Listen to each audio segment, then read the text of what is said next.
we're going to do is we're going to make the apple look a little bit old around the edges of this slice.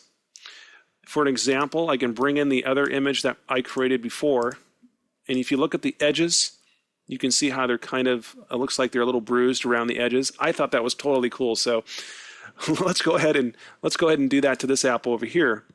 Make sure that the thumbnail on this layer, the sliced apple layer, make sure that's activated, okay?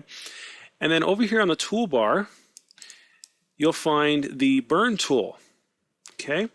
Now when you select the burn tool, up here on the range, make sure that's set to shadows. And then the exposure, you might have to adjust that depending on how, I don't know what kind of image, if you're working on a different image and you're trying to achieve the same effect, it might be a little bit different.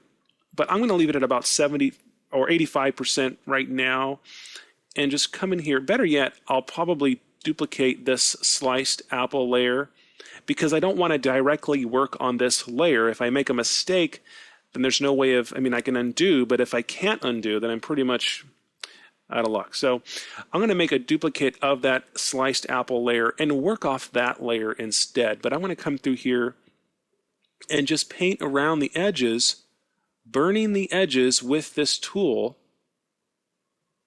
so it really looks like this was sliced open and then we saw these bruised edges around the apple.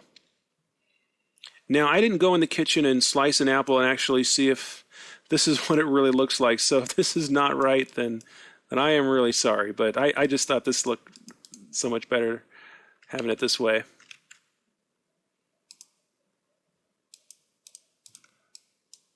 There we go. Something like that. And I can darken this down here if I want to, if it needs it. And there you go. Looks like it was just on the kitchen counter and we got a big old knife and just cut that sucker open. But you know what? We can also make this layer invisible and get back the original apple cube.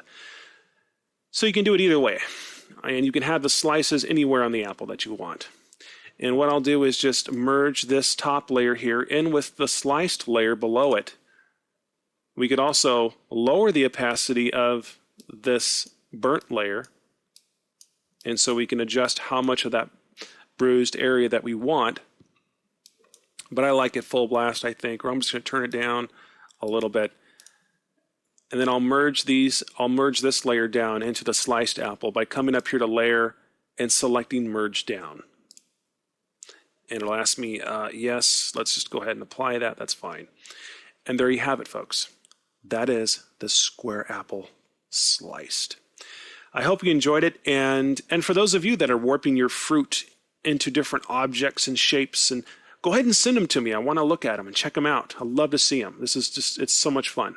So I hope you enjoyed the tutorial. Hope you got a lot out of it, and we'll see you guys on the next video.